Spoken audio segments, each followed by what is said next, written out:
Illinois' population declined by nearly 33,000 residents from July 2022 to July 2023, according to the U.S. Census Bureau.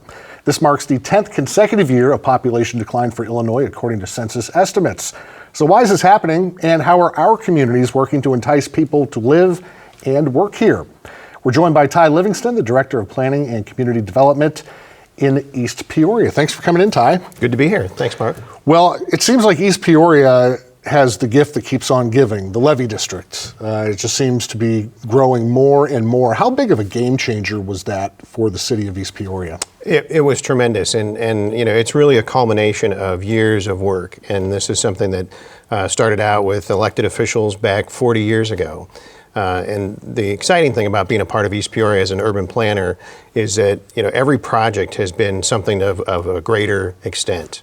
Something that was a bigger challenge. So if you think about the Four Corners area where we have Town Center 1 and 2, that's really where it started back in the 80s. And from there, we built this progression of redevelopment. So it's everything from the riverfront, which used to have a power station on it, to where the Paradise is at, which was a junkyard, to where Eastport Marine is at.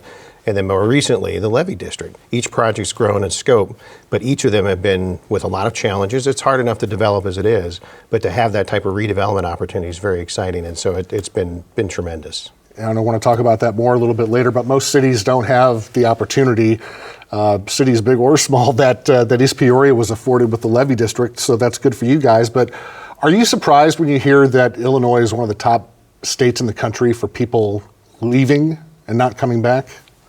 You know, it's surprising from the standpoint of, you know, it doesn't feel like that. It feels like, you know, that we still have the same population that we had 20 or 30 years ago, but that's certainly not what the numbers show. And, you know, I think there's a lot of factors that are going on there, and some of it is just this kind of a transition in the economy. You know, you see a lot more of these businesses are relocating in warmer climates, you know, and that's one of the things we can't control in Illinois is the weather. Yeah. You get kind of that mixed bag, and it's, you know, every day is a little different.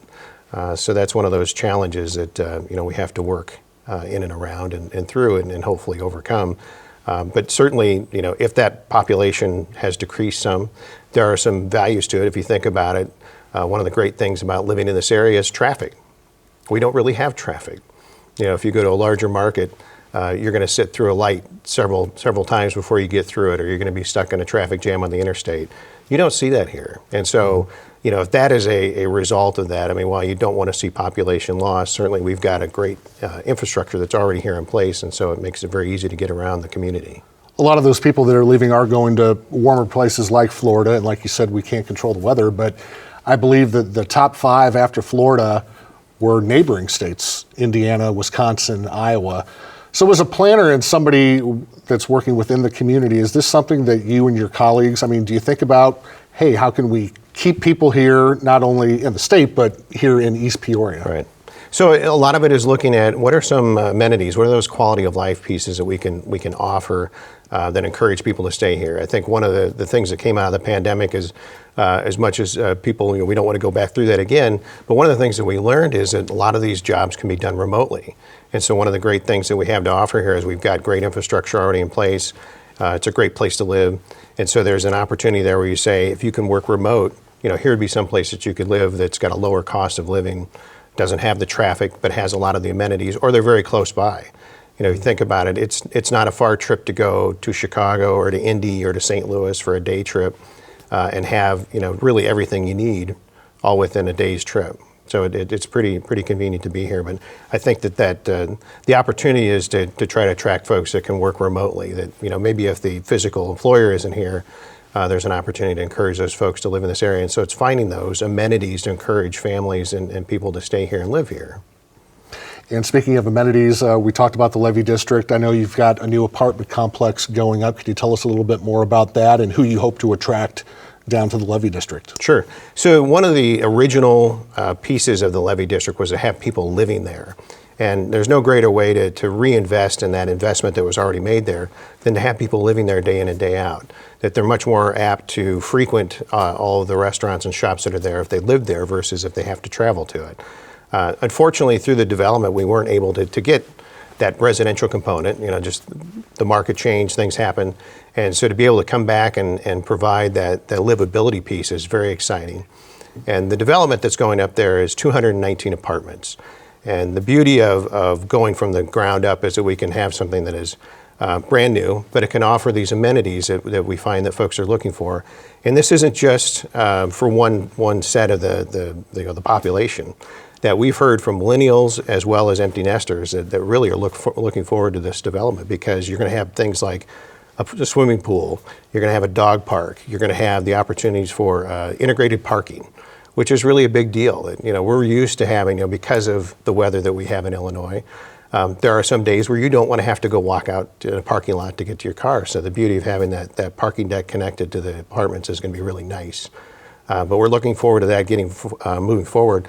Actually, they started work this week. They started placing panels for that first floor, and so that we're looking for that coming online. They're going to start some units here within a year, and then the completion of the project is going to be sometime in 2025.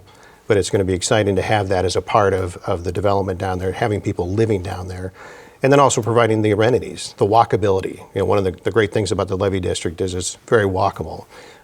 It's intentionally designed so it has lots of great lighting. We're also working on Levy Park right now, which is an amenity that attracted our developer. That to have that park right on the other side of the library, which the library in itself is an attraction for that development, but to have that park component too is going to be a really nice addition. And it's that creating that quality of life.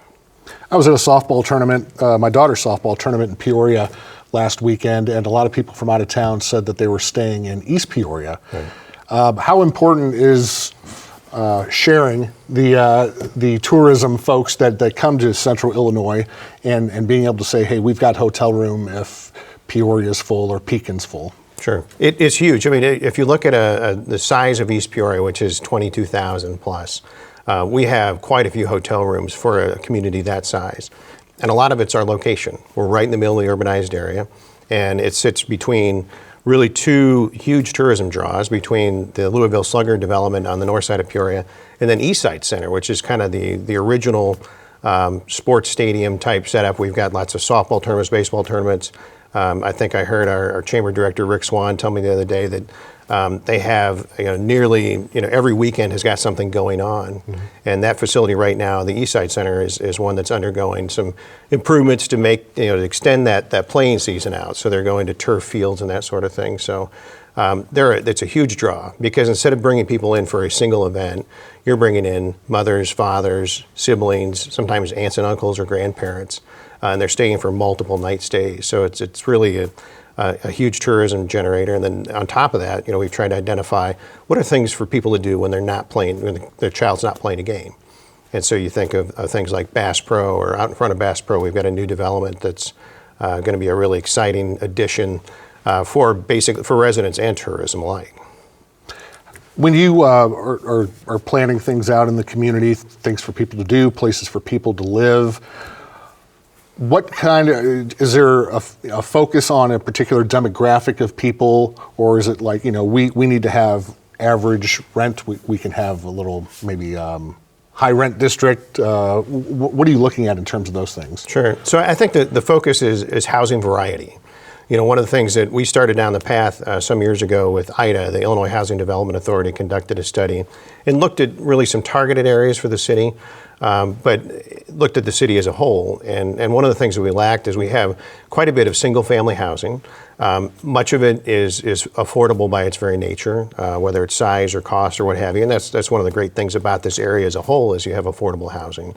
But what we lacked was having other multifamily options. That what we hear once again from the millennials and the empty nesters are, I don't want to have a house with a white picket fence. I don't want to have to take care of the yard.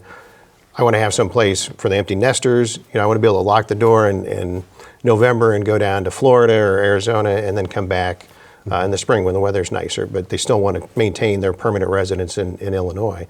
And then the same thing with the millennials. We don't see that they want to take on a mortgage. They don't want to have to ride the ups and downs of the market. They want to be able to say, okay, I'm moving on to my next job. I'm going to turn over my lease and be gone. And they want that kind of flexibility. So, certainly the apartments that are here, we've had some newer ones constructed on Centennial, which as soon as they build them, they lease them out. Mm-hmm. There's a demand there, and I think we're going to continue to see that. Tell us about any partnerships that the city has, maybe with neighboring communities, whether maybe it's the Tri-County Planning Commission or any other kind of Convention and Visitors Bureau, tourist kinds of things, and how that works. Sure. So we work very closely with the Regional Planning Commission. They are just a tremendous source for studies and opportunities to help us identify areas to grow, or looking at transportation facilities, making sure that we've got those up to snuff. One of the things that's interesting about East Peoria is most of our major roads are either state or national highways. So they're not necessarily all within our control, and so that requires, we've got to work well with IDOT and try to continue to work with them as far as identifying opportunities for improvements and enhancements. One of the great things that's happened in my time, I started out the Regional Planning Commission back in the 1990s, and right now, you have a lot of interest from IDOT to look at complete streets. Let's not just look at how do we get the cars through somewhere. Let's look at how we can provide opportunities for everybody. So whether it be cyclists, whether it be walkers or hikers, how do we make sure that we're providing safe facilities for those folks as well too? And that's really a transition that's happened in the time since I've been working here in the area, and it's really exciting to see because we need to provide those opportunities. We have been such a car-focused society for so long, and we still are. But if there are amenities out there for walkers and bikers, it's one of those quality of life things that people want to see. Is there a lot of competition between Peoria and East Peoria as far as getting people to move there, getting businesses to move there? I know that you work together in some facets, but is there a little competition? I think it depends there? on who you talk to, but I think we really have a great relationship with them. I've talked with Patrick Urick, I've talked with Michael Freilinger, certainly as the warehouse district starts to develop. They have a lot of great old warehouse buildings that just ooze with character. We don't really have that in East Peoria, but what we do have is great opportunities for this new ground up opportunities that we're creating, and there's just different flavors to it, different feel. And in the end of the day, the goal is to bring people back to the core of the urbanized area, and that's what we're doing. And I think we really complement each other well. That the warehouse district has great opportunities for kind of niche retailers and restaurants. The Levy district certainly has a corner on the market when it comes to larger big box stores, your Costco's, your Targets, your Walmarts. All great things that complement each other well, and so people who live on both sides of the river can access these things very easily, especially now that you've got a great pedestrian connection across the Bob Michael Bridge as well as a whole new bridge deck. Really helps make that connectivity. It's easy to get across, and most people don't see any of those political divides. That wall, that river is very easy to cross. We have 3 crossings within a half mile, and we're very fortunate to have that. When you talk to people, maybe a business is interested in coming to the area, somebody's interested in moving to the area, but they say, man, those Illinois taxes, they're too high. I mean, that's obviously not in your control. Sure. How do you overcome that? And say, hey, we've got a lot more to offer if you can just forget about the taxes for a minute. Well, we have a great workforce. I mean, that's one thing that Illinois has always had going for it. Once again, we've got the infrastructure in place. To be in the middle of the country like we are, there's a lot of opportunities for connectivity that things don't take very long to get here. Just an example in personal life, is when you order something from Amazon, it doesn't take very long to get here because we're right in the middle, whether it's coming from the West Coast, East Coast, or somewhere else. It doesn't take very long to get here. They may tell you 5 to 8 business days, but it takes you a lot less because of where we're at and all the transportation infrastructure we have in place. When you look at Illinois as a whole compared to other states, there's things we're higher in, but there's things that we're lower in or that we're competitive in. And I think that's sometimes, we lose that narrative sometimes that it's, you got an Indiana that's bending a business here and we're trying to compete with them. And, they hear, oh, they're cheaper here. And so then, that's about as far as the conversation goes, which is unfortunate. But I think in the whole, there's a lot of great things with Illinois that we have to offer. And quite frankly, on the local level, sometimes we have to find ways to work around that if there are challenges. Sure. Are there any challenges with the success, let's say, of the Levy district? Any challenges that's created for the city? We talk about all the pros. Sure. But any challenges that's created? Well, I think moving forward, anytime you have new infrastructure, the goal becomes, okay, how do you maintain that? How do you keep that up? How do you make sure that it's in good shape? And I think we've got a really good team that looks at simple things. You've got a lot of sidewalks that are around there. Well, the nice thing about sidewalks is you can do these things where you can prop them up, you can put some supports underneath of them, and so as opposed to replacing all those sidewalks, you can make small adjustments that are very cost effective and keep that a nice, even surface and nice walkable area. But that maintenance piece is something that's going to be ongoing. How do we make sure that the lighting is maintained all the time? Because that's one of the promises that the Levy District offers. It's a nice, brightly lit, safe area that's intentionally designed to provide that feeling of safety. And so certainly we've got to maintain those pieces. Speaking of that component, one of the things that the City Council has been very strong about in the past few years is we finally have our fourth fire station that's going up by ICC because of all the development that's happened on that north side of the community. Right in the Levy District, we have a new police station that's going to get underway here later this year. And that's one of those pieces that, we're finally fully staffed. The pandemic was really, really hard on public safety as far as staffing. We're fully staffed in both of those areas now, which is really exciting. But to have that police station and have that new presence, I mean, they're in the Levy District already, but they're going to go out on Camp Street and be even more visible than they have been before. I saw an article about how the city wants a new logo, a new design. Right. Is that part of a greater marketing / PR statement to the rest of the area and the country? It is. Community branding goes way beyond just what the logo is. But it's something that, if you look back and you say, okay, well, the current logo is 40 years old, and not to focus on that, but a lot has changed in East Peoria in 40 years. And so, we thought it'd be a great opportunity to take a hard look at who are we, how do people perceive us outside the community? So a part of that community branding effort is that they're going to go out and ask folks that are within the region and then beyond the region, what are your perceptions of East Peoria? Who is East Peoria? And the goal is to come back with an authentic message, that everybody wants to say we're a great place to live, work, and play. Well, can you back that up? That's really hard to back up. That's not, you can't be all things to all people, sorry. So, that's something that we've got to focus on is, what is the message that we can deliver on? And so we ended up finding a firm out of Jacksonville, Florida named North Star. And one of the reasons why we went with them is because this is all they do is community branding. So this is their expertise. And when we went out and looked at other communities that seem to have a really strong branding message, they were behind it many times. So it's really exciting to be able to connect with those folks. I applaud the City Council and the Mayor for taking this step because there is a cost to bring in a firm like this, but when they have that kind of expertise, you're going to come away with a really strong message, and that's what we're looking for. So the next step with that process is we're going to have a survey that's going to go out here in a couple of weeks. That's going to go out both to residents as well as folks that are outside the community. And we're looking forward to that happening real soon. And they're going to come back to us then with a plan based upon that feedback. You grew up in Peoria. You've seen the transformation of East Peoria. What do you think the future is going to look like? I think it's very bright. I think that the opportunity to get more people down in the Levy District, the city has acquired most of the property that is behind CEFQ and kind of down along the side of Costco. And the goal is to continue that mixed use development. So you'd have commercial businesses on the main floor and you'd have residential on floors above. We're looking at kind of looking for opportunities for entertainment.